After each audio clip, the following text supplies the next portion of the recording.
Start करते हैं first topic से, इंटरनेशनल सोलर अलायंस। तो अभी न्यूज़ में इसलिए है बिकॉज जो जनरल असेंबली थी उसकी आईएसए की इन्होंने अप्रूव किया सोलर फैसिलिटी। अब सोलर फैसिलिटी क्या है? This is basically a payment guarantee mechanism जो कि स्टिमुलेट करेगा investment in solar projects in two financial component. तो याद रखना सोलर फैसिलिटी के दो कंपोनेंट्स हैं और ये दो कंपोनेंट्स क्या हैं? These are, first is solar payment guarantee fund जो पार्शियल गारंटी प्रोवाइड करेगा and enable investment in geographies that do not receive investment. तो ऐसी कंट्री जहाँ पे अभी तक ज़्यादा इन्वेस्टमेंट नहीं आ रहा था सोलर प्रोजेक्ट्स के अंदर, उसके अंदर पार्शियल गारंटी देगा। तो ये कीवर्ड याद रखना, पार्शियल है। यहाँ पे यूपीएससी प्रीलिम्स के अंदर फुल डाल के फंसा सकता है, ठीक है। नेक्स्ट, सोलर इंश्योरेंस फंड रहेगा to reduce the burden of insurance premium for solar developers in pre revenue phase. तो ये अगेन यहाँ पे भी ये इंपॉर्टेंट कीवर्ड है, इसमें डाल सकता है कि पोस्ट रेवेन्यू फेज जो है वहाँ पे।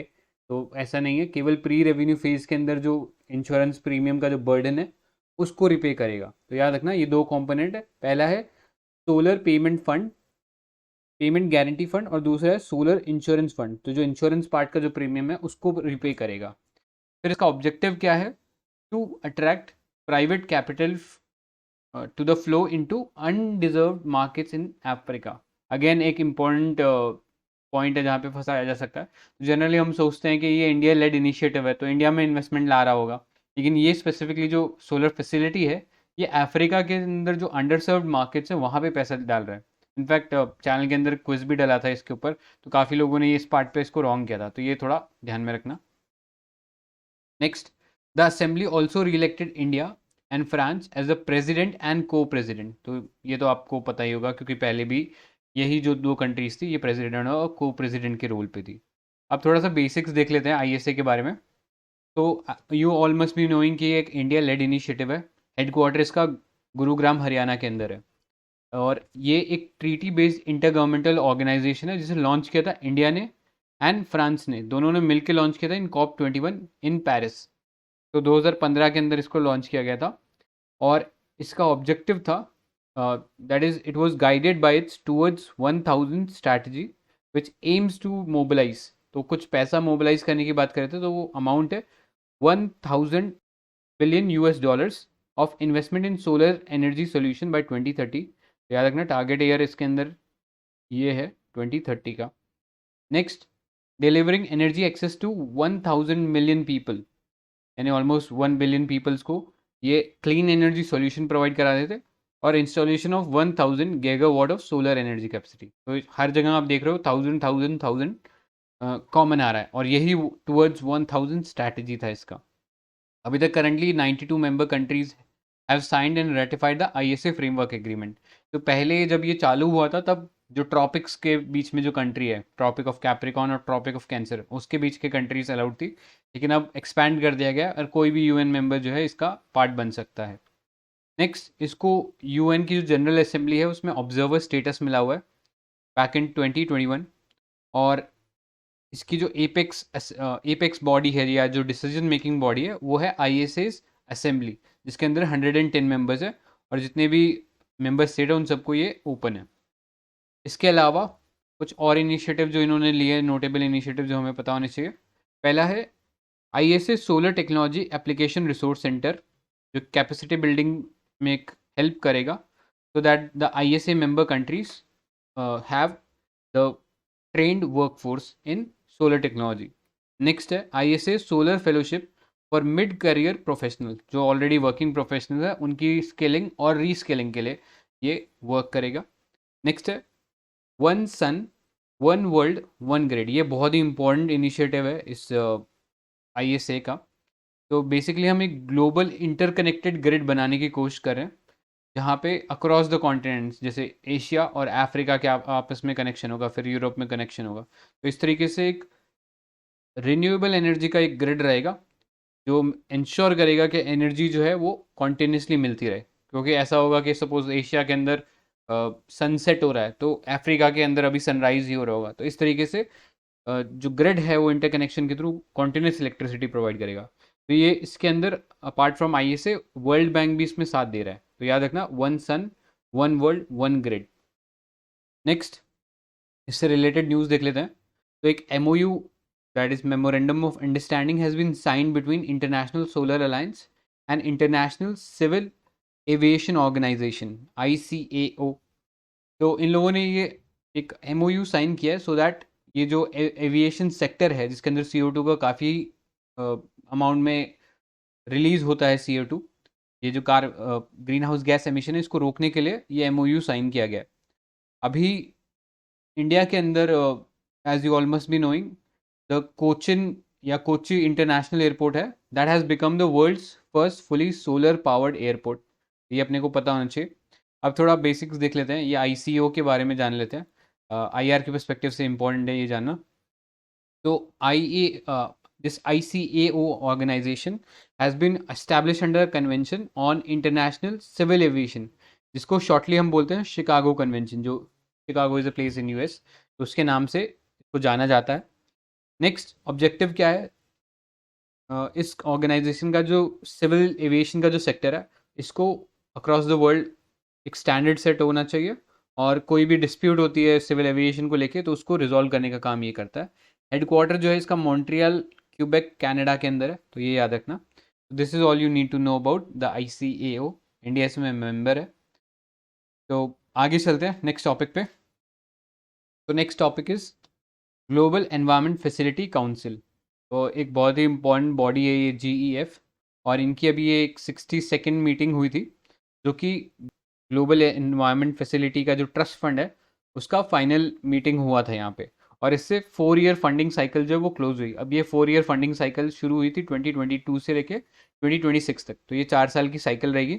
और इसके बाद हम कमेंट्स करेंगे ग्लोबल एनवायरनमेंट फैसिलिटी का जो 8th का साइकिल है वो शुरू होगी। जैसे ये 4 साल का पीरियड खत्म हो जाएगा उसके बाद ये 8th साइकिल शुरू होगी। तो ये GEF 7 के अंदर क्या हुआ है, इस काउंसिल के अंदर बेसिकली के अंदर फंडिंग के लिए बात की गई थी फॉर सेवरल प्रोजेक्ट्स, जैसे वर्ल्ड के फॉरेस्ट का कंजर्वेशन हो गया, land, water, climate, ocean, building green cities, protecting threatened wild life and tackling marine plastic pollution. तो इन सब को रिलेट के इसमें बात हुई थी, और इसके अंदर लीडर्स ने एक प्लेज लिया था। तो this pledge was to basically reverse the species loss by 2030 by protecting land and ocean territory within the globally important biodiversity। तो ये जो टारगेट्स हैं, हम लोग जो ग्लोबल बायोडाइवर्सिटी फ्रेमवर्क है कुनमिंग वाला, उसमें भी ये सेम ही टारगेट देखने वाले हैं।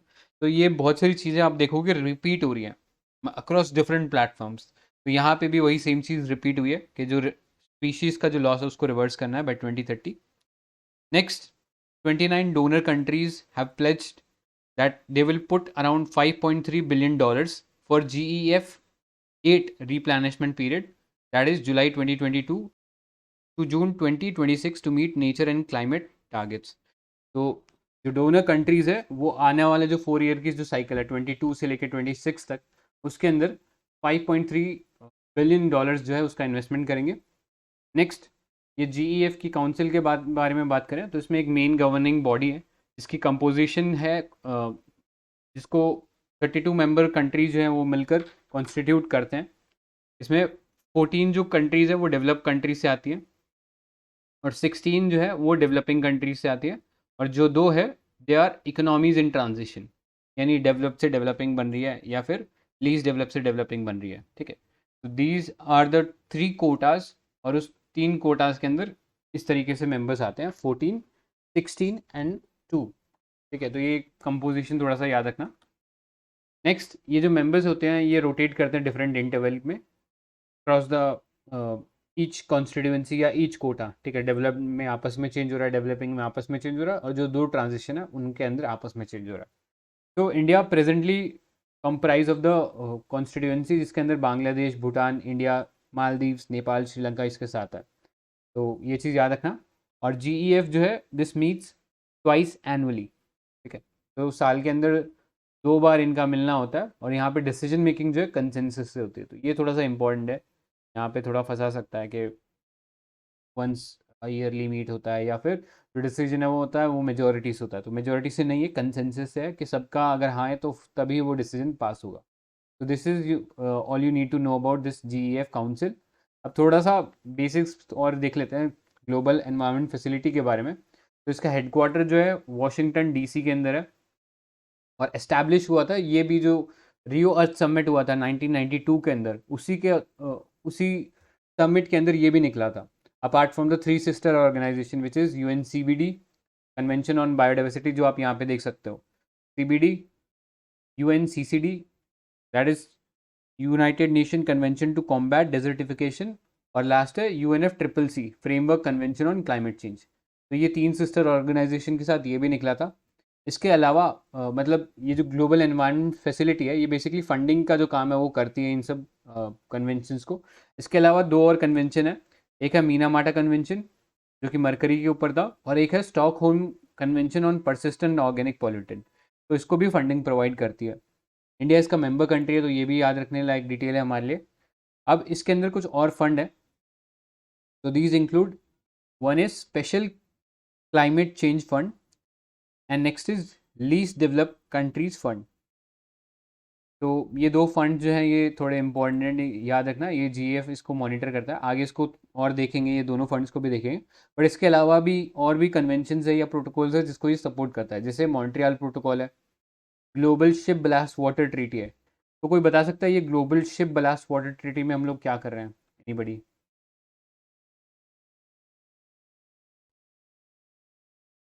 ठीक है, तो इसमें ये याद रखना, ब्लास्ट बेसिकली क्या होता है, शिप होता है, ठीक है, उसके नीचे यहाँ पर ना बहुत सारा पानी भरा रहता है, ठीक है, यहाँ पे पानी भरना पड़ता है ताकि शिप जो है डिसबैलेंस ना हो जाए जब ये मूव कर रहा हो। तो इसके अंदर पानी भरा जाता है। तो लेट्स से इसमें यूएस से ये शिप चला, ठीक है, तो इसमें यूएस का पानी भर लिया गया। अब इस पानी में यूएस की बहुत सारी इन्वेजिव स्पीशीज हो सकती हैं, मतलब यूएस के लिए तो वो नेटिव स्पीशी है, लेकिन जैसे ये शिप इंडिया के अंदर पहुंचता है, इसको ये पानी रिलीज करना पड़ता है, क्योंकि जैसे ही इसके ऊपर अनलोडिंग होगी तो हो सकता है इस वेट से डिसबैलेंस हो जाए, तो ये ब्लास्ट का जो वाटर है वो रिलीज कर देता था।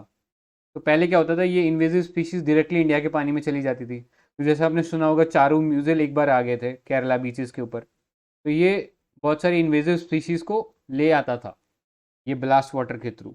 तो इसके लिए हम लोगों ने ये global ship ballast water treaty लेके आए। इसमें बेसिकली ये बोला गया कि अगर कोई शिप दूसरी कंट्री के अंदर जाता है या दूसरे किसी प्लेस पे जाता है, तो उसको जो अपना ब्लास्ट वाटर रिलीज करने से पहले थोड़ा ट्रीट करना पड़ेगा, ताकि कोई भी इन्वेजिव एलियन स्पीशीज जो है जहाँ पे होस्ट कंट्री है उसमें ना पहुँच जाए। तो ये याद रखना, this was global ship ballast water treaty. इसके अलावा UN law of sea treaty है, मार्पोल ट्रीटी है। मार्पोल ट्रीटी इंपॉर्टेंट है, ये भी शिपिंग से ही एसोसिएटेड है, और इसमें बेसिकली एम ये है कि जो शिप से जो पॉल्यूशन हो रहा है उसको हम रोकें। तो मार्पोल याद रखना, हम लोगों ने पहले जो टाइमलाइन देखी थी उसमें भी मार्पोल देखा था। तो ये कुछ चीज़ें हैं जो पता होनी चाहिए, और ये सब और मल्टीलेटरल इनिशिएटिव है जिनको जीईएफ सपोर्ट कर रहा है। अब ये दो फंड्स थोड़ा सा देख लेते हैं जो हम लोगों ने बात करी थी कि जीईएफ जो है होस्ट करता है। तो पहला है स्पेशल क्लाइमेट चेंज फंड, तो नाम से ही पता लग रहा है क्लाइमेट चेंज के लिए टारगेट कर रहा है। तो दिस वाज एस्टैब्लिश इन 2001। इसमें जो अडेप्टेशन हो गया, टेक्नोलॉजी ट्रांसफर हो गया, कैपेसिटी बिल्डिंग हो गया, तो ये जो भी क्लाइमेट चेंज से एसोसिएटेड जो भी आप चीज़ें सोच सकते हो उन सबको फंडिंग कर रहा है। लेकिन ये ओपन किसके लिए है? तो ओपन है ये वल्नरेबल डेवलपिंग कंट्रीज़ के लिए। तो ये वाला पार्ट इंपॉर्टेंट है हमारे लिए कि याद रखना कि ये स्पेशल क्लाइमेट चेंज फंड जो है ये डेवलपिंग जो वल्नरेबल डेवलपिंग कंट्रीज़ है उन्हीं को दिया जाएगा ये पैसा। और ये जीएफ का जो new climate change adaptation strategy है फॉर द ईयर 22-26, तो इसमें स्पेसिफिकली दो चीज़ों पर टारगेट किया जाएगा। पहला, supporting the adaptation need of small island developing state SIDS, और नेक्स्ट है strengthening the technology transfer innovation and private sector engagement. तो ये दो जो चीज़ें हैं कि स्मॉल आइलैंड डेवलपिंग स्टेट्स और जो technology transfer innovation private sector के एंगेजमेंट के थ्रू हो सकते हैं, उस सबको हेल्प करेगा ये। नेक्स्ट है लीस्ट डेवलप्ड कंट्रीज फंड, तो नाम से ही समझ में आ रहा होगा लीस्ट डेवलप्ड कंट्रीज को असिस्ट करेगा। तो currently this is the only existing fund with the mandate to finance the preparation and implementation of national adaptation programme of action.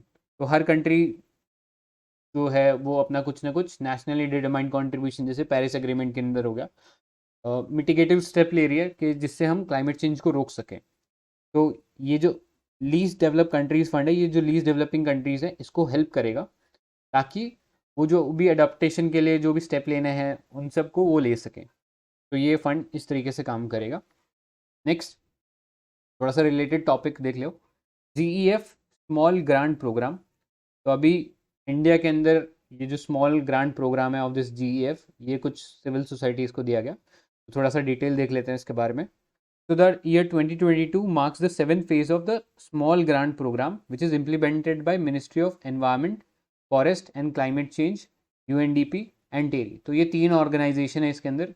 हमारी मिनिस्ट्री ऑफ एनवायरनमेंट हो गया, UNDP हो गया और TERI, the energy and resource institute, ये India के अंदर ही है। तो this programme will work closely with the civil society, जो लोकल लेवल पे कुछ लोकल एक्शंस ले रही है to address the global environment issues. तो इसके अंदर बेसिकली एक फंड ग्रांट दिया जाता है ऑफ अप टू $50,000। याद रखना, इंडिया के अंदर ये जो स्मॉल ग्रांट प्रोग्राम है ये अभी चल रहा है, और ऑर्गेनाइजेशन इसमें जो जो इन्वॉल्व है वो हम लोगों ने देख लिया। तो आगे चलते हैं, other related other initiative and news. देखो, एनवायरमेंट पीटी के अंदर ना थोड़ी सी चीज़ को, मतलब थोड़ा पढ़ने का तरीका ऐसा होना चाहिए हम लोगों का कि देखो, जो स्टार ऑर्गेनाइजेशन है, मतलब जो बहुत प्रोमिनेंट ऑर्गेनाइजेशन है जो हम कई सालों से पढ़ रहे हैं, जैसे UNFCCC, UNCBD, ये सब तो अपने आप में स्टार ऑर्गेनाइजेशन है। लेकिन आजकल UPSC छोटे छोटे इनिशिएटिव भी उठा लेता है, बिकॉज ये छोटे छोटे इनिशिएटिव्स में भी बहुत सारे इंपॉर्टेंट डिसीजन लिए जाते हैं। तो इसलिए ये जो अदर इनिशिएटिव इन न्यूज़ है, इनको थोड़ा सा ध्यान से कर लीजिएगा, बिकॉज काफ़ी अच्छा चांस है कि यहाँ से भी कुछ ना कुछ फंस ही जाए। तो पहला इसमें देखिए, major economy forum on climate and energy. So this MEF meeting was to build on the progress achieve by COP26। COP26 होने के बाद जो जो डिसीजन लिए गए थे उसके ऊपर क्या क्या काम हुआ है, उस चीज़ को और बढ़ाने के लिए हम लोगों ने ये major economy forum on climate and energy जो था वो शुरू किया। इसके साथ ही एड्रेस करेगा urgent energy and food security concern arising of from Russia Ukraine war. ठीक है, तो इस चीज़ को भी एड्रेस करता है। अभी जो फोरम था, this was launch by the US president in 2009। India इसका एक मेंबर है, तो याद रखना। फैसिलिटेट करता है dialogue among major emitting countries. तो जो कंट्री सबसे ज़्यादा कार्बन एमिशन कर रही है उनके बीच में डायलॉग क्रिएट करता है। इसमें डेवलप्ड और डेवलपिंग कंट्रीज दोनों हैं। अपार्ट फ्रॉम इंडिया, इसमें पार्टिसिपेटिंग नेशंस है like Australia, Brazil, Canada, China, EU, France, Germany, India etcetera. तो जितना भी आप सोच सकते हो कि बड़ी इकोनॉमीज हैं, वो सब इसका पार्ट है। अब इन्होंने बहुत सारे इनिशिएटिव लिए थे, जैसे कि global methane pledge energy pathway, जिससे जो मीथेन का जो लीकेज हो रहा है फ्रॉम वेरियस सेक्टर्स को टैकल किया जा सकता है। नेक्स्ट है collective 2030 zero emission vehicle goal and green shipping challenge. तो जो ट्रांसपोर्टेशन सेक्टर है उसको हम कैसे ग्रीन बनाएं, या उसे कैसे लो कार्बन एमिशन वाला बनाएं, तो उसके लिए ये वर्क करेगा। नेक्स्ट है clean energy technology demonstration challenge. नाम से ही पता लग रहा है कि जो ग्रीन टेक्नोलॉजी है जो कि जिससे हम ग्रीन एनर्जी प्रोड्यूस कर सकते हैं और फॉसिल फ्यूल पे जो डिपेंडेंस है उसको कम कर सकते हैं, उससे बढ़ावा देंगे। And lastly, efforts to enhance food security by increasing fertiliser efficiency. तो फर्टिलाइजर से बहुत सारे जो ग्लोबल वार्मिंग गैस है वो रिलीज होते हैं, तो हम थोड़े से अच्छे फर्टिलाइजर बना सकते हैं जिसके थ्रू हम इंश्योर कर सकते हैं कि जो एग्रीकल्चर सेक्टर है उसमें से ज़्यादा जो ग्लोबल वार्मिंग गैसेज है उसका एमिशन ना हो। इनफैक्ट इंडिया ने एक बहुत ही अच्छा इसमें फर्टिलाइज़र में डेवलपमेंट किया था, नैनो यूरिया बोल के। किसी को याद है नैनो यूरिया किसने डेवलप किया है?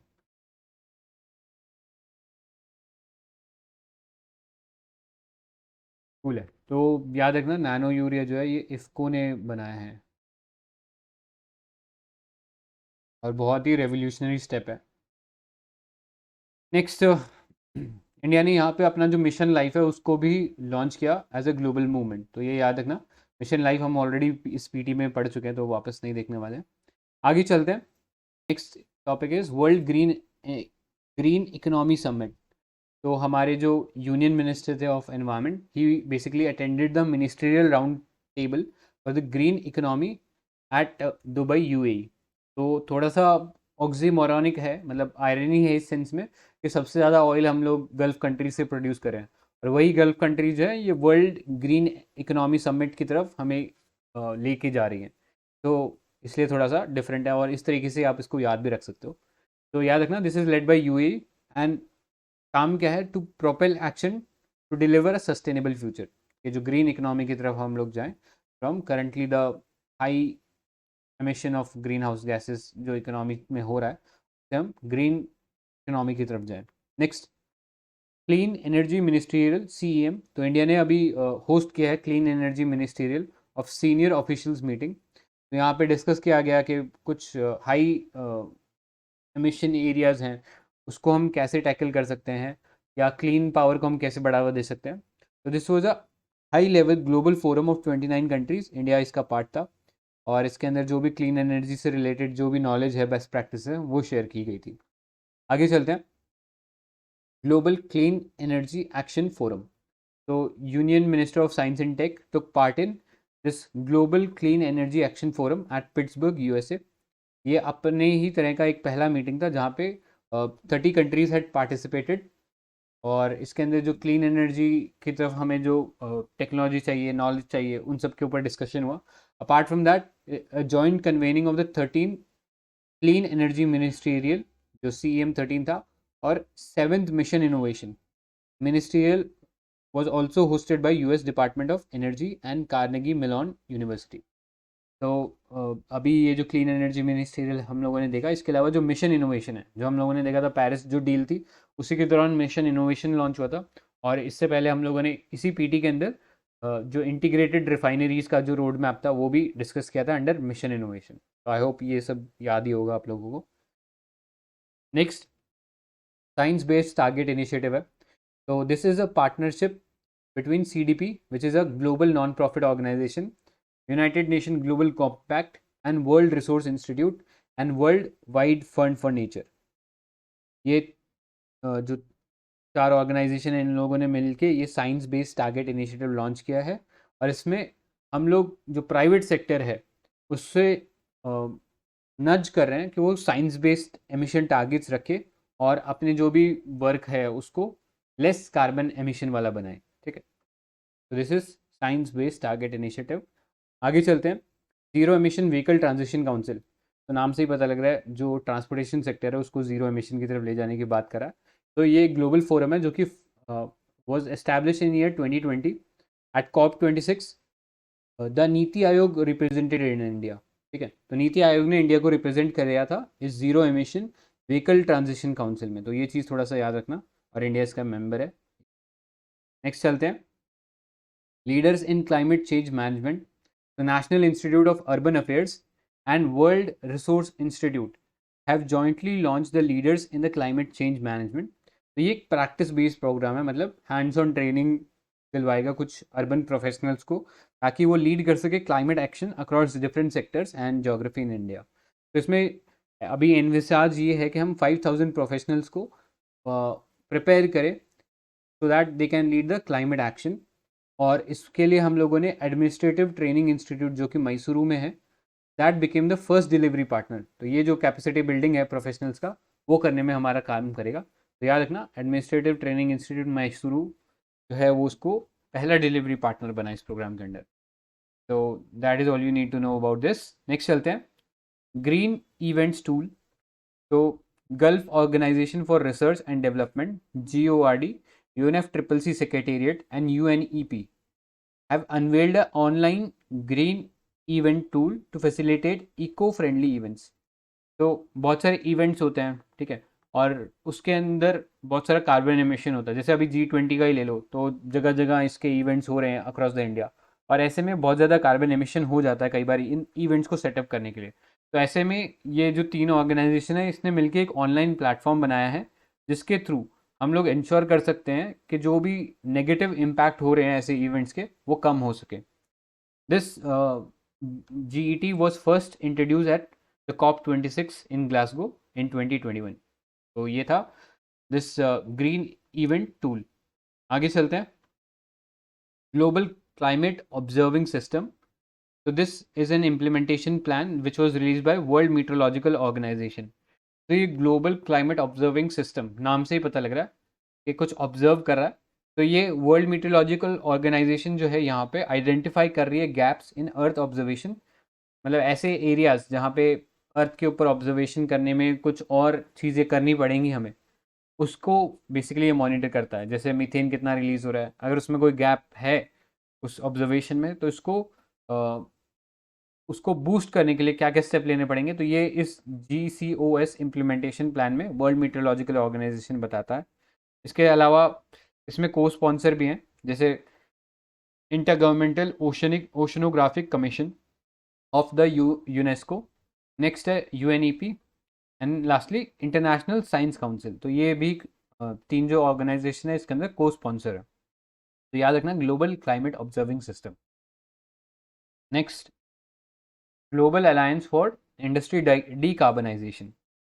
So this is led by IRENA. IRENA is International Renewable Energy Agency. तो कुछ प्राइवेट कंपनीज के साथ इन लोगों ने ये global alliance for industry decarbonisation launch किया, सो दैट जो इंडस्ट्री है हमारी, जो बहुत ज़्यादा कार्बन एमिशन कर रही है, स्पेशली कुछ स्पेसिफिक सेक्टर्स, तो वो सब में हम लोग इंश्योर करें कि जो कार्बन एमिशन है वो कम हो। इसमें इंडिया की तरफ से टाटा स्टील और जिंदल स्टील भी शामिल थे। अब this was formed under the Bali declaration, और इसका जो पहला मीटिंग हुआ था वो COP27 के दौरान पहली बार इसका मीटिंग हुआ था। अब थोड़ा सा बेसिक हम देख लेते हैं आईरीना के बारे में। तो this international renewable energy agency, ये एक इंटर गवर्नमेंटल बॉडी है, इंडिया इसका मेंबर है, और इसका हेडक्वार्टर UAE के अंदर है। ठीक है, तो UAE लेड ऑर्गेनाइजेशन भी बोल सकते हो आप इसको। तो अगेन थोड़ा सा आयरनी यही है कि गल्फ कंट्री जहाँ पे सबसे ज़्यादा हम देखते हैं फॉसिल फ्यूल का प्रोडक्शन हो रहा है, वही जो है रिन्यूएबल एनर्जी की तरफ ले जाने की भी बात कर रहे हैं। तो इस तरीके से आप याद रख सकते हो। तो with that we are done with this part. Next topic पे चलते हैं, क्लाइमेट मिटिगेशन एंड अडेप्टेशन। तो इंडिया ने ये पार्ट थोड़ा सा इंपॉर्टेंट है, बिकॉज इंडिया ने अपने जो NDCs है उसको अपडेट किया है, तो ये हमारे लिए काफ़ी ज़्यादा इंपॉर्टेंट हो जाता है ये पार्ट, तो थोड़ा सा अच्छे से पढ़ना।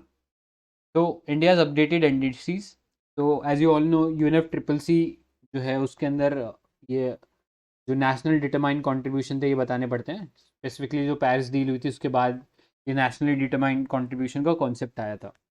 तो एज यू ऑल नो अभी जो ग्लासगो पैक्ट हुआ था, जहाँ पे जो मेंबर कंट्रीज़ थे उन लोगों ने ये बोला था कि हम लोग रिविज़िट करेंगे और स्ट्रेंथन करेंगे अपने जो NDCs टारगेट है फॉर द ईयर 2030। ठीक है, तो टारगेट 2030 का रहने वाला है, और कब तक करना है, by the end of 2022। So India already कर चुका है, जो पंचामृत हमारे आए थे वो इसी लाइन्स के ऊपर आए थे। नेक्स्ट, ये जो NDCs हैं these have to be submitted every 5 year to the UNFCCC secretariat. तो इसके सेक्रेटेरिएट को हर बार सबमिट करना पड़ता है हर 5 साल में। इंडिया ने भी अभी सबमिट कर दिया है इसको। Next, manifestation of Paris agreements ratcheting mechanism. तो ये कीवर्ड है, रैचेटिंग मैकेनिज्म का क्या मतलब होता है, यानी हर 5 साल में हम लोग जो है वो अपने NDCs को रिवाइज कर रहे हैं, इसी को हम लोग रैचेटिंग मैकेनिज्म बोल रहे हैं। तो याद रखना, ये ऐसे कीवर्ड्स डाल के भी डायरेक्टली पूछ सकता है कि क्या है इसका मतलब। तो अब थोड़े से रिवाइज कर लेते हैं हमारे इंडिया के NDCs जो है उनको। ऑल्दो UPSC इसको मेंस के अंदर पूछ चुका है, बट यू नेवर नो, वापस रिपीट कर सकता है क्योंकि ये काफ़ी इंपॉर्टेंट है। तो COP26 के अंदर जो पंचामृत थे उसको रिवाइज करें, तो पहला टारगेट था achieve the target of net zero by the year 2070। ठीक है, तो 2070 तक हमें नेट जीरो मतलब जितना हम कार्बन एमिट कर रहे हैं उतना ही हम एब्जॉर्ब भी कर रहे हैं। That is one. Next is increase non fossil energy capacity to 500 gigawatt by 2030। तो जो इतना भी रिन्यूएबल एनर्जी है उसको 500 गीगावाट तक लेके जाना है बाय द ईयर 2030। तीसरा है जितना भी हमारा टोटल एनर्जी मिक्स है उसमें 50% जो एनर्जी है वो रिन्यूएबल सोर्सेज आना चाहिए बाय 2030। फिर फोर्थ है reduce the total projected carbon emission by 1 million ton from now on till 2030। यानी हर साल जो कार्बन एमिशन हम लोग कम कर रहे हैं उसको 1 बिलियन टन से हर साल कम करते जाना है। तो ये फोर्थ हमारा जो इसके अंदर टारगेट है वो है। और लास्टली जो फिफ्थ टारगेट है वो है reduce the carbon intensity of its economy bye less than 45% by year 2030। तो यहाँ पे आप लोगों से एक सवाल रहेगा कि इस टारगेट का बेस ईयर क्या है, मतलब कौन से लेवल से हमें ये 45% कम करना है।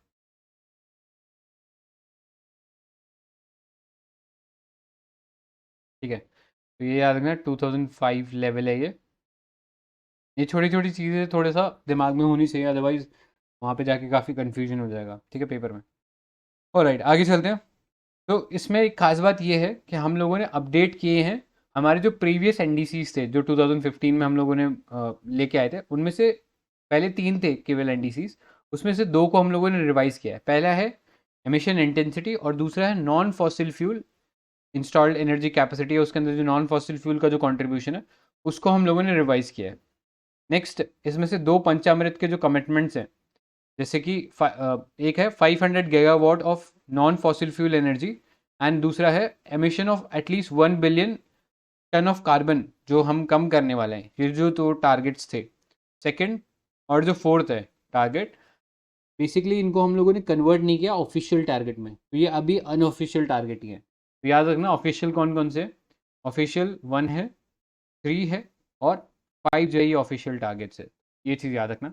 अब थोड़ा सा वापस रिवाइज कर लेते हैं हमारे जो कॉप 21 हुई थी, जिसके अंदर हमने पहली बार एनडीसीज को डिक्लेयर किया था, उसमें और अब में जो नए एनडीसीज हैं उनमें क्या डिफरेंस आया। तो पहला जो 2 रिवाइज किए थे वो देख लेते हैं। तो पहले जो एनर्जी एमिशन इंटेंसिटी हम लोग कम करने वाले थे वो था 33 to 35% बाय 2030। ठीक है, तो पहले 33 से लेकर 35% के बीच के अंदर कम करना था by the year 2030। Base year जो था 2005 का सेम ही था। अब जो है हमने इसको बढ़ा के 45% कर दिया बाय 2030 और बेस ईयर 2005 का है।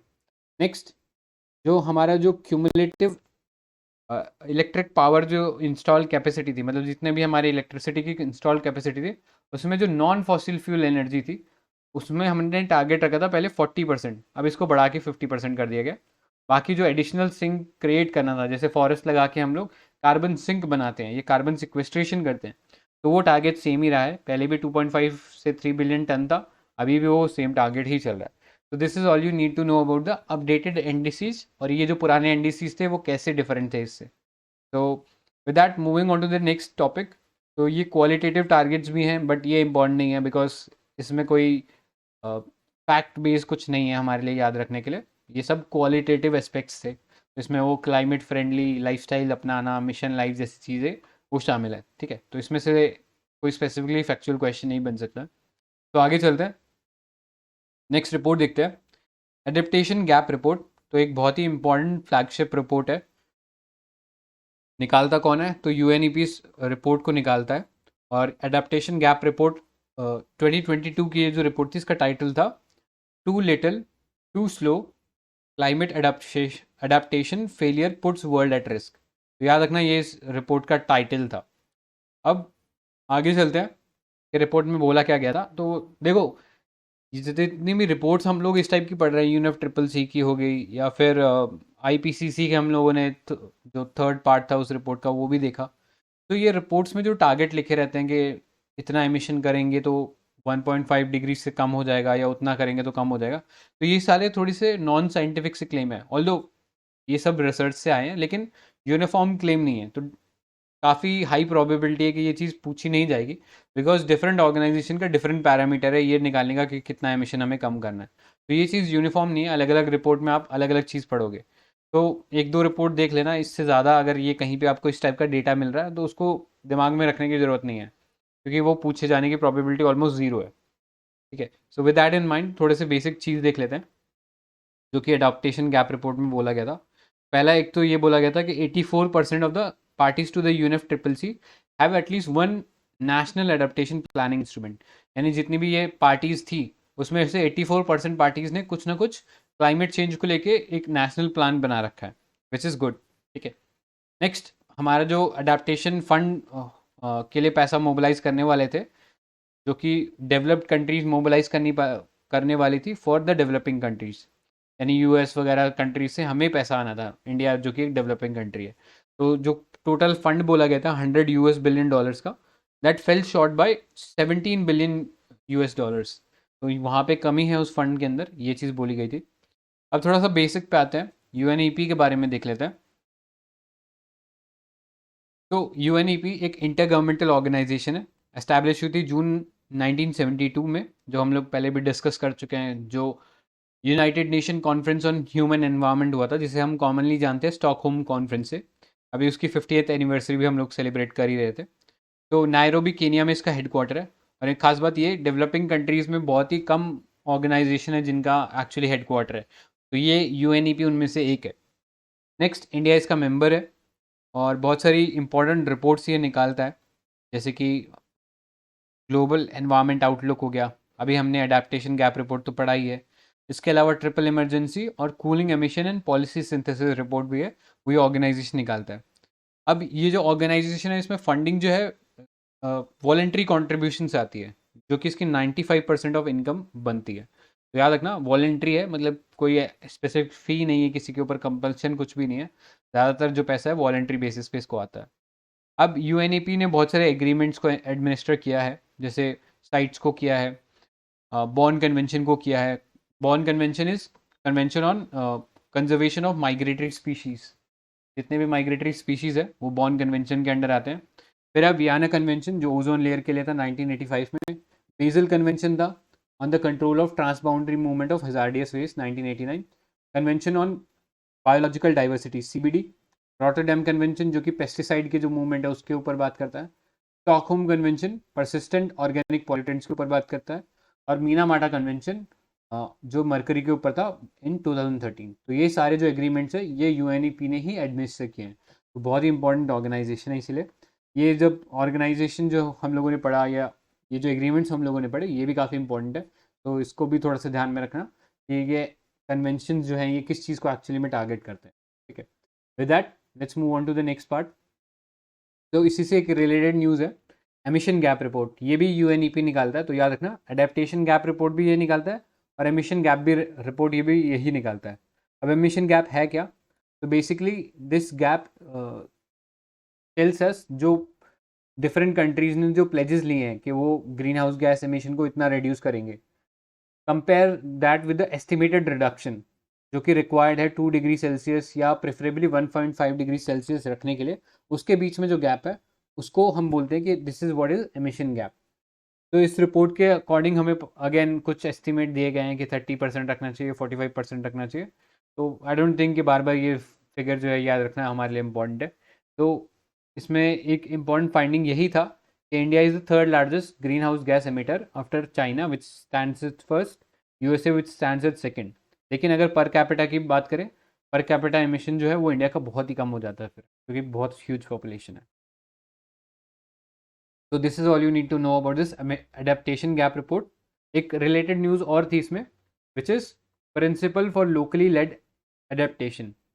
तो ये जो प्रिंसिपल्स है फॉर लोकली लेड अडेप्टेशन ये लॉन्च किसने किया था? तो एक ग्लोबल कमीशन है on adaptation which is establish by Netherlands and the leader of 22 other convening countries. इसमें इंडिया भी एक पार्ट है और 2018 में इसको एस्टैब्लिश किया गया था। तो ये जो global commission on adaptation gap है, इन्होंने इस principle for locally led adaptation को इसलिए चालू किया सो दैट जो लोकल लेवल पे जो लोग होते हैं जो सबसे ज़्यादा इन्वायरमेंट का अगर या क्लाइमेट चेंज का जिन पे असर हो रहा है और जो कि क्लाइमेट चेंज के अगेंस्ट सबसे ज़्यादा एक्टिव हैं, उन लोगों के लिए क्या प्रिंसिपल्स हैं, उनको कैसे हेल्प की जा सकती है, उस चीज़ के बारे में ये बात करता है। ठीक है, सो याद रखना principles of locally led adaptation was launch by local for the global commission on adaptation.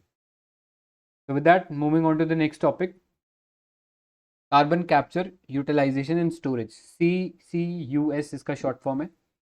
तो अभी नीति आयोग ने लॉन्च किया है एक policy framework on carbon capture utilisation and storage and its deployment in India. तो आगे जाने से पहले थोड़ा सा देख लेते हैं बेसिक के ये जो carbon capture and utilisation storages का मतलब क्या होता है। तो ये एक बहुत सारी टेक्नोलॉजीज़ का एक अमेलगमेशन है या फिर एक मोज़ेक है जिससे हम रिमूव कर सकते हैं CO2 from the flue gas. अब ये फ्लू गैस क्या होती है? फ्लू गैस बेसिकली ऐसी गैस है जो किसी इंडस्ट्रियल प्रोसेस के अंदर किसी फॉसिल फ्यूल के बर्निंग से प्रोड्यूस होती है, जैसे कि कोल, ऑयल, नेचुरल गैस। अगर हम इनको बर्न करते हैं तो उससे कोई गैस निकलती है, उसी को हम फ्लू गैस बोलते हैं। अब इस फ्लू गैस से हम लोग कार्बन को कैप्चर करेंगे, उस कार्बन का हम यूटिलाइजेशन कर सकते हैं डिफरेंट एरियाज़ में, जैसे कि मीथेन प्रोडक्शन कर सकते हैं, उससे मिथेनॉल बना सकते हैं, उससे हीटिंग एप्लीकेशन में इस्तेमाल कर सकते हैं। तो बहुत सारी एप्लीकेशन हो सकती हैं इस कैप्चर्ड कार्बन डाइऑक्साइड की। इसके अलावा उस कैप्चर्ड कार्बन डाइऑक्साइड को हम एनवायरनमेंट से भी कैप्चर कर सकते हैं। ठीक है, बस मतलब कहने का मतलब ये है कि सिर्फ इंडस्ट्री से नहीं कैप्चर करना, जो एनवायरनमेंट है उसमें से भी कैप्चर कर सकते हो, क्योंकि हम बहुत सारी चीज़ रिलीज़ भी कर दे रहे हैं डायरेक्टली एनवायरनमेंट में। तो वहाँ से भी इसको कैप्चर करना है। तो वहाँ से कैप्चर करके हम या तो इससे कुछ यूटिलाइजेशन कर लें, जैसे कोई फ्यूल बना लें, या फिर हम डायरेक्टली इसको स्टोर कर सकते हैं कि अर्थ के अंदर कहीं जो पुराने माइंस है उसके अंदर उस CO2 को पंप करके भर दें और स्टोर कर लें, ताकि जो एटमॉस्फेयर में जो कार्बन डाइऑक्साइड का जो लेवल है वो कम हो जाए। तो that is how this carbon capture utilisation storage system is working. अब इसका यूटिलाइजेशन और भी कुछ सेक्टर में हो सकता है, जैसे फायर एक्सटिंग्विशर हो गया, फार्मा हो गया, फूड हो गया, बेवरेजेस हो गया, फर्टिलाइजर्स हो गया, इन सब में भी इसका एप्लीकेशन हो सकता है। तो this is all you need to know about this carbon utilisation storage. अब ये जो पॉलिसी है इसके अंदर बेसिकली ये टारगेट कर रहे हैं कि हम कैसे एक्सेलरेट कर सकते हैं research and development in the carbon capture and storage systems. इससे रिलेटेड हमारे इंडिया के अंदर कुछ स्टेप लिए गए हैं जो हमारे लिए इंपॉर्टेंट हो जाता है जानना। जैसे पहला है नेशनल सेंटर ऑफ एक्सीलेंस। तो बेसिकली एस्टैब्लिशमेंट किया गया है दो centre of excellence in this carbon capture utilisation and storage technology. One is at IIT Bombay and दूसरा the second one is at JNCASR Bengaluru. तो ये एक इंस्टीट्यूट है बेंगलुरु के अंदर। इन दोनों के अंदर सेंटर ऑफ एक्सीलेंस बनाएंगे फॉर CCUS। इसके अलावा मिशन इनोवेशन के अंदर एक चैलेंज ऑन CCUS रखा गया है, ताकि हम जो पावर प्लांट्स या जो कार्बन इंटेंसिव इंडस्ट्रीज़ हैं उनको नियर ज़ीरो एमिशन पे ले आएँ। इसके अलावा एक्सेलरेटिंग कार्बन कैप्चर टेक्नोलॉजीज जो हैं वो भी हम लोग फोकस कर रहे हैं, ताकि फैसिलिटेट किया जा सके research and development in the carbon capture utilisation and storage systems. ठीक है, तो this is all you need to know about it. इसमें अब बहुत सारी टेक्नोलॉजीज़ के थ्रू हम कर सकते हैं, जैसे केमिकल सॉल्वेंट कब यूज़ करेंगे, फिजिकल सॉल्वेंट कब यूज़ करेंगे, एड्जॉर्प्शन कब यूज़ करेंगे, और क्रायोजेनिक कब यूज़ करेंगे। तो याद रखना ये CCUS से रिलेटेड टेक्नोलॉजीज़ हैं। अब क्या डिटेल है इतना ज़्यादा आई डोंट थिंक हमारे काम का है, तो will not go into that detail. आगे चलते हैं। नेक्स्ट टॉपिक देखिए, carbon uniform carbon trading market. Again एक बहुत ही इंपॉर्टेंट टॉपिक है। तो सेंट्रल गवर्नमेंट अभी कंसीडर कर रहा है implementation of carbon trading scheme, जिससे हम लोग एग्जिस्टिंग जो भी कार्बन ट्रेडिंग मैकेनिज्म है उसको सब्ज्यूम कर लेंगे, यानी एक mother of all carbon trading scheme बनने का। अब तो कार्बन ट्रेडिंग में होता क्या बेसिकली, लेट्स से ये एक कंपनी है या इंडस्ट्री है जो कि बहुत ज़्यादा एमिशन कर रही है, और गवर्नमेंट ने एक प्रिस्क्राइब कर रखा है कि सपोज ये साइज़ की इंडस्ट्री है तो इसको इतना ही ग्रीन हाउस गैस का एमिशन करना है। तो ये लेट्स से एमीटर ए जो इंडस्ट्री है वो उस लिमिट से ज़्यादा जो ग्रीन हाउस गैस है उसका एमिशन कर रही है, यानी एक्सेस में कर रही है। वहीं दूसरी जो कंपनी है या इंडस्ट्री है वो जो प्रिस्क्राइब जो एमिशन क्वांटिटी है उससे कम करे, यानी अभी उसके पास काफ़ी अमाउंट बचा है जो कि वो एमिशन कर सकती है। तो एक ने एक्सेस किया है और एक ने कम किया है, तो ऐसे में जिस कंपनी ने कम एमिशन किया है उसको कुछ कार्बन सर्टिफिकेट मिल जाएंगे, और वो कार्बन सर्टिफिकेट को सेल कर सकता है ऐसी एक कंपनी को जो इसने एक्सेस में जो कार्बन एमिशन है वो कर लिया है। तो जैसे ये परचेज करेगा उससे वो सर्टिफिकेट, तो इसका ये जो एक्सेस कार्बन एमिशन था ये स्क्वायर ऑफ हो जाएगा, स्क्वायर ऑफ या फिर सेट ऑफ हो जाएगा, मतलब बैलेंस आउट हो जाएगा। तो अब ये चीज़ करने के लिए हमें एक कार्बन मार्केट की ज़रूरत पड़ेगी, एक मार्केट प्लेस की ज़रूरत पड़ेगी जहाँ पे ये सर्टिफिकेट जो बायर और सेलर है आपस में ट्रांजैक्शन कर सके। तो याद रखना this is the cap and trade system जो कि गवर्नमेंट अभी इंट्रोड्यूस करने वाली है। ठीक है, तो ये चीज़ इसमें याद रखने लायक है इस पूरे सिस्टम में। अभी गवर्नमेंट जो है ये प्रपोज कर रही है कि इसे वॉलंटरी कार्बन मार्केट बनाया जाएगा एंड ग्रेजुअली इसे शिफ्ट कर दिया जाएगा टू कैप एंड ट्रेड, जहाँ पे एक prescribed quantity of green house gas emission जो है हर इंडस्ट्री को अलाउड होगा।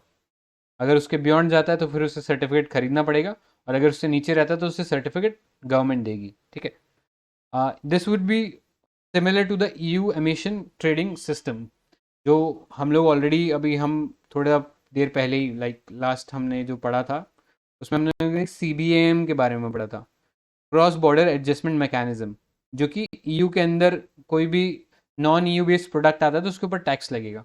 लेकिन अगर इंडिया के अंदर ये कार्बन ट्रेडिंग मैकेनिज्म आ गया तो ये जो टैक्स लग रहा था यूरोप के अंदर हमारे प्रोडक्ट्स के ऊपर ये ख़त्म हो जाएगा। ठीक है, तो अब चलते हैं कार्बन ट्रेडिंग और ये कार्बन एमिशन ट्रेडिंग के सिस्टम के ऊपर। तो पहली बार ये जो सिस्टम है ओरिजिनेट हुआ था क्योटो प्रोटोकॉल से।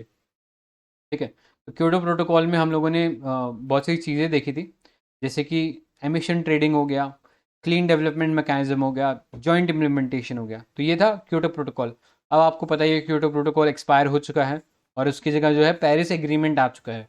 तो पेरिस एग्रीमेंट के अंदर आर्टिकल 6 जो है, तो याद रखना ये इंपॉर्टेंट है, आर्टिकल 6 के अंदर स्पेसिफिकली बात किया गया था कि हम नए मार्केट मैकेनिज्म लेके आए for the non marketing approaches, या कार्बन जो एमिशन है उसके लिए कैसे हम ट्रेडिंग कर पाएँ, उसके लिए पेरिस एग्रीमेंट के जो आर्टिकल 6 है उसमें स्पेसिफिकली मेंशन है।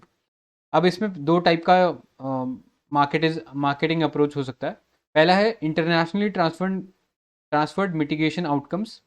तो यहाँ पे जो मार्केट मैकेनिज्म है इसके अंदर कंट्रीज जो है वो वॉलेंट्री बेसिस पे बायलैटरल कॉपरेशन के थ्रू सेल कर सकती है या परचेज कर सकती है एमिशन रिडक्शंस, जो कि उनके जो नेशनली डिटरमाइंड कंट्रीब्यूशन था, अगर उससे कम उसने एमिशन किया है तो फिर वो सर्टिफिकेट किसी बायलैटरल रिलेशन के थ्रू और कंट्री को पास ऑन कर सकती है।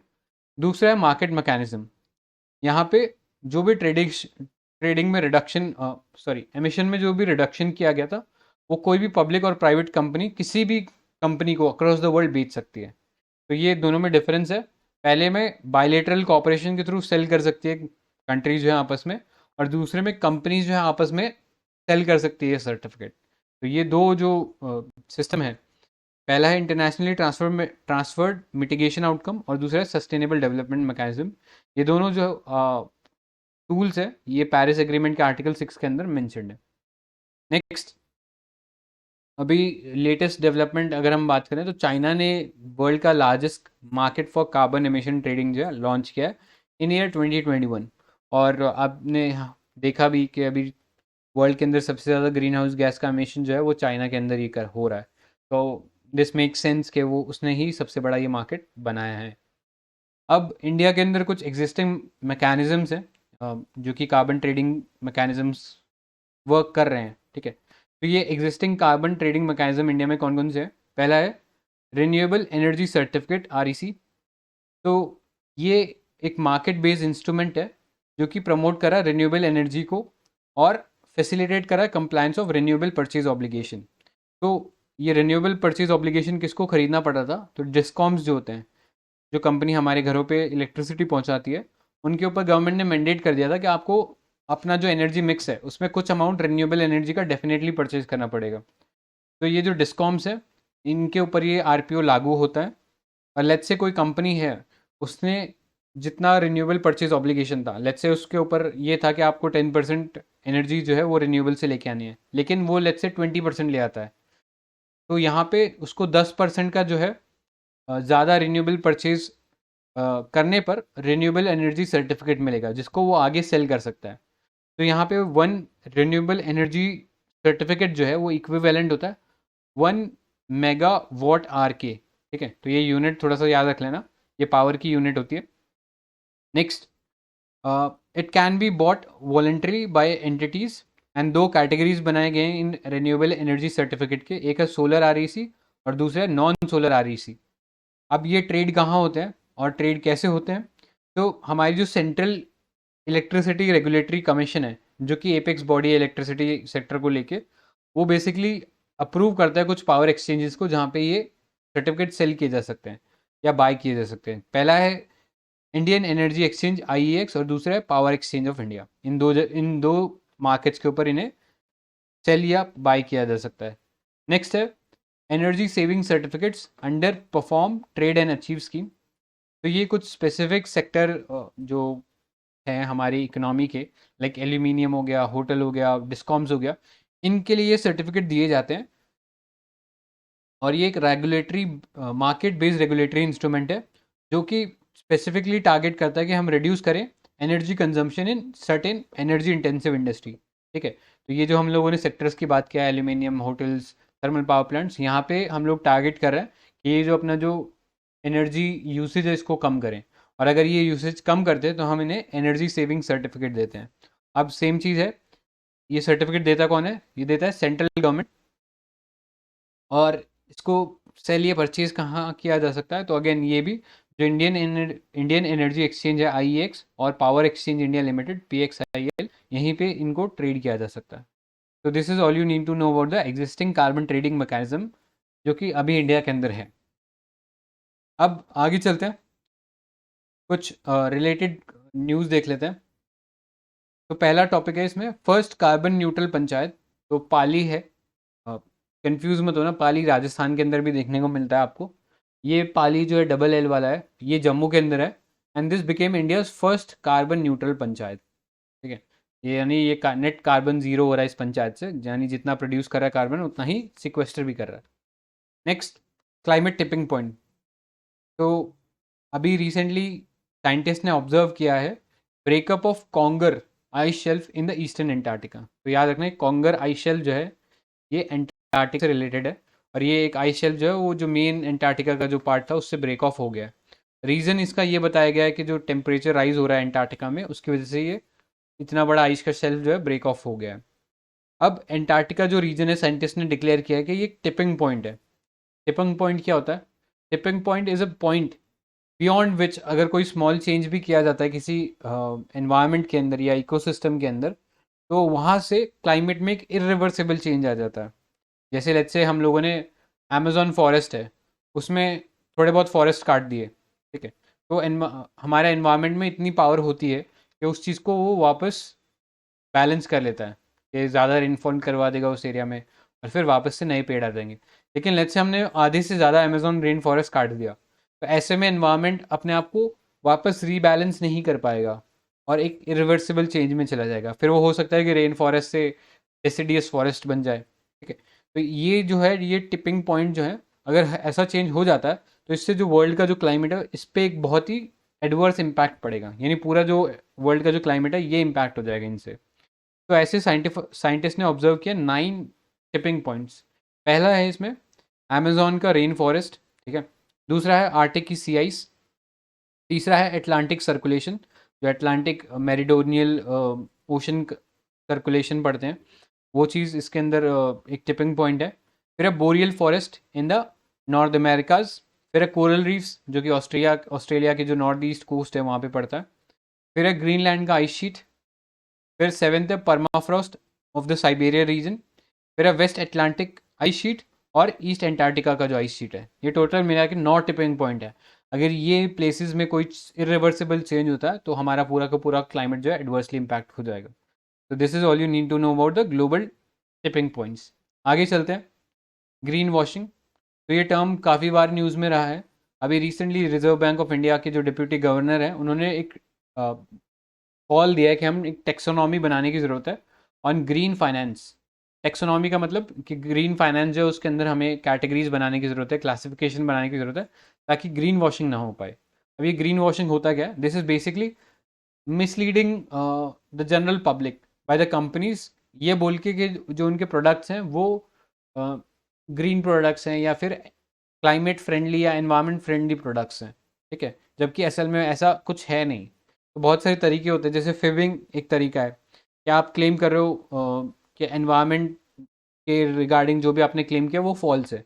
लेट्स से आप कह रहे हो कि आपका जो प्रोडक्ट है बहुत ज़्यादा एनर्जी सेव करता है लेकिन एक्चुअली कर नहीं रहा है, तो ये फिबिंग का एग्जाम्पल हो गया। फिर बहुत सारा और भी इश्यूज है, जैसे वेगनेस है कि हमें एक्चुअली ये पता ही नहीं है कि हम किस प्रोडक्ट को बोल सकते हैं कि वो एनवायरनमेंट फ्रेंडली और कौन सा प्रोडक्ट एनवायरनमेंट फ्रेंडली नहीं है। इस पर कोई हमारे पास स्टैंडर्ड डेफिनेशन नहीं है, तो इसलिए बहुत ज़्यादा वेगनेस है। कोई थोड़ा सा भी चेंज करके बोल देता है कि हाँ बहुत ज़्यादा एनवायरनमेंट फ्रेंडली है। तो these are some of the aspects associated with green washing. आगे चलते हैं, next topic is Keeling curve. तो CO2 के लेवल जो है हम लोग मॉनिटर कर रहे हैं रेगुलरली, और ये यूएस का जो एक ऑर्गेनाइजेशन है जिसको हमने कई बार पढ़ा है, नेशनल ओशन एटमॉस्फेरिक एडमिनिस्ट्रेशन। तो इनका एक लैब है एट मोना लोआ एटमॉस्फेरिक बेसलाइन लेबोरेटरी एट हवाई। ठीक है, ये मोआना जब भी आप वर्ड देखोगे तो ये हवाई के जो आइलैंड्स है उसी से एसोसिएटेड है। तो this observatory has been recording the global atmospheric CO2 concentration since 1958 under the Keeling curve. भी कीलिंग कर्व क्या होता है? ये कीलिंग कर्व जो है एक साइंटिस्ट थे डॉक्टर चार्ल्स डेविड कीलिंग, इनके नाम पे ये कीलिंग कर्व रखा गया, और ये वर्ल्ड का सबसे लॉन्गेस्ट और अनइंटरप्टेड रिकॉर्ड है एटमॉस्फेरिक CO2 का। तो 1958 से आज तक कीलिंग कर्व के अंडर जो एनवायरनमेंट में CO2 का कंसंट्रेशन है हम लोग रिकॉर्ड कर रहे हैं। और ये रिकॉर्ड कहाँ से हो रहा है? तो ये जो माउना लोआ वॉल्केनो है उसके स्लोप से ये लेबोरेटरी जो है पिछले इतने सालों से तो एटमॉस्फेरिक में CO2 का जो कंसेंट्रेशन है उसको रिकॉर्ड कर रही है. So this is all you need to know about Keeling curve. So before going into the reports, let's see WMA के बारे में कुछ देख लेते हैं. So World Meteorological Organization. So it was established in 1950s. Originally, it was called as International Meteorological Organization (IMO), which dates back to 1873. So it deals with objectives such as Earth's atmospheres and its interaction with land, ocean, weather, climate. This is important. मैं आगे बताता हूँ. India member है इसका, and supreme body है world meteorological congress. Okay, so let's see the first report. First report is state of global climate report 2021. So it complement, इसमें एक ही इंपॉर्टेंट चीज है दैट इट कॉम्प्लीमेंट्स आईपीसीसी का sixth assessment report. Again, just to recall, IPCC 1988 form by WMO and UNEP. Okay, and उसके जो की findings है, सो इट सेज जो ग्लोबल मीन सी लेवल है, it has reached a new record high in 2021. ये important नहीं है कि it is 4.5 mm per year, but this is important that sea levels along the entire Indian coast are rising faster than the global average. This is important. Again, there are highest number of internal displacement due to the hydrometeorological hazards in certain countries, which are China, Vietnam, and Philippines. Okay, so this has been the state of global climate report. The next report is Goose report. So अभी हमने देखा था GCOS report. Okay, so again there also it was by WMO and this IOC UNESCO. तो ये भी हम correlate कर सकते हैं कि ये भी दोनों का सेम ही मतलब ऑर्गेनाइजेशन ने रिपोर्ट निकाला है. So this is again it is released annually, and this GOES is a permanent global body for observations, modeling, and analysis of marine and ocean data. Okay, it highlighted biological observation for the first time, and it points out the inequality of operational services across the oceans like Indian Ocean, Atlantic, and Southern Ocean. So, ये GOES report है, it only deals with the oceans. Okay. The next is Greenhouse Gas Bulletin 2022. So ये थोड़ा ध्यान देना चाहिए कि ये green house है, and we will go for UNFCCC, all the UNEP, but this is by WMO. It is released annually, and it deals with finding out atmospheric levels of three main greenhouse gases. Those are carbon dioxide, methane, and nitrous oxide. So option में दे सकते हैं कोई fourth gas भी they will give, and we'll have to eliminate that. The next is climate investment opportunities in India cooling sector. So this is by World Bank. So यहाँ पे logic ये लगा सकते हैं कि cooling sector is like very much economically sensitive sector, तो इसके लिए इसका जो ऑर्गेनाइजेशन है that is world bank. So the key highlights are we are exposed to the lethal heat waves annually. ये डेटा important नहीं है. Again, it causes job losses, and but this is important that by 2037 the demand for cooling is likely to be 8 times more than the current level, and which is like expected rise of 435% in annual greenhouse gas emission. The next report is Climate and Development and Agenda for Action, again by World Bank. It compiles and harmonizes the result of World Bank's countries' climate and development reports, that is CCDRs. So ये CCDR क्या होता है? So it is a core diagnostic reports that integrates the climate change and developmental considerations. It covers 24 countries, which accounts for 34% of world's global greenhouse gases emissions. Next is NDC Synthesis Report 2022, released by UNFCCC. So this is the second of such report. ये भी this is an annual summary of climate commitments made by the countries. यहाँ पे उन्होंने 193 parties को consider किया है, which are parties to the Paris Agreement, and the key highlights are that cumulative carbon dioxide emissions in this particular decade is likely to use up 86% of the remaining carbon budget. So we all know carbon budget क्या है, तो उसमें से 86% will be used in this decade itself. Combined climate pledges could put the world on track for about 2.5%, sorry, 2.5 degrees centigrade temperature rise by 2100. So, like sir said, we are not like supposed to know the exact kitna degree centigrade change ho gaya, because in different agreements and different conventions, it is written like the different number is used. यहाँ पे दिया है कि on an average it is 2.5 degree centigrade by 20 like 2100 जो हमारा ये century है. The next report is investing in carbon neutrality, utopia or the new green wave. So ये important है कि because it is released by FAO and the European Bank of Reconstruction and Development. Okay. Because carbon neutrality and FAO का हम like we cannot relate it, so just keep that in mind. It is released by FAO. Um, it talks about anthropogenic carbon emissions, which balanced globally by anthropogenic CO2 removals. Not that important. Next report is State of Climate Action Report, released by Climate Action Tracker. And there is WRI also, World Resources Institute, and other UN bodies. It provides a comprehensive assessment of global gap in climate action across the world's highest emitting systems. The next report is Climate Transparency Report. It is released by again Climate Transparency. So I don't think these will be हम ये we can easily guess what that organization is. So not that important. But the highlights and what is the aim of that organization is important. So it is a global partnership with a shared mission which to stimulate the race to the top in the climate action or in G20 countries. Here G20 countries का important है. And six G20 members, including India, did not sign the global methane pledge. That we have done that initially. So G20 members, they itself are responsible for the 3/4 of the global emissions.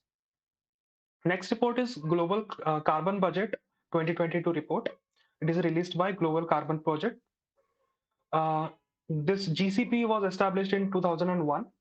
It is a shared partnership between International Geosphere Biosphere Program, International Human Dimensions Program on Global Environment Change, World Climate Research Program, and Diversitas, which is a partnership of intergovernment and NGOs. So the aim of this global carbon budget is to develop a complete picture of carbon cycle, global carbon cycle. Its highlights are that global CO2 concentration are setting new records. Now 51% are above pre-industrial level. That's it. Next is the Climate Change Performance Index 2023.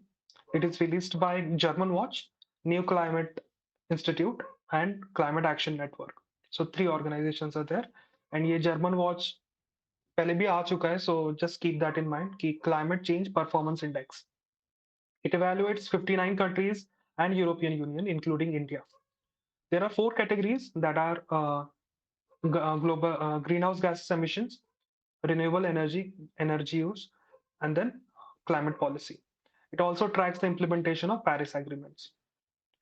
Again हाँ ये एक important इसलिए था because यहाँ के जो ranking जो उन्होंने दिया उसमें से पहले 3 प्लेसेस उन्होंने ब्लैंक रख दिए. So we always tend to choose Scandinavian countries in the top 3 positions, right? So उन्होंने 3 places blank रख दिए, and it starts with the 4th rank, that is Denmark, and India is ranked 8th. पहले हम I think 10 पे थे. The next is Carbon Pricing Leadership Report. This is released by the Secretariat of the Carbon Pricing Leadership Coalition. It is a voluntary initiative, and the key findings are that the less than 4% of the global emissions are currently covered under carbon price within the range needed by 2030 under the Paris Agreement. The next is important report, that is the World Heritage Glaciers Report. It is released jointly by UNESCO and IUCN. It says that 1/3 of the glaciers among the World Heritage sites will disappear by 2050. ये 1/3, 2/3 वाला change कर सकते हैं, so ध्यान में रखना. It is 1/3 of glaciers, and the glaciers are identified in 50 sites on the UNESCO World Heritage list. So in India, let's see ये जो हमें पता है Siachen Glacier, then this Chota Shigre Glacier, which is in Himachal Pradesh, and then there are other areas. The final report is on finance for climate action, scaling up investment for climate and development report. It is released by independent high-level expert group on climate finance. The group was launched in 2021 by COP 26 and COP 27 presidencies and UN climate change high-level champions.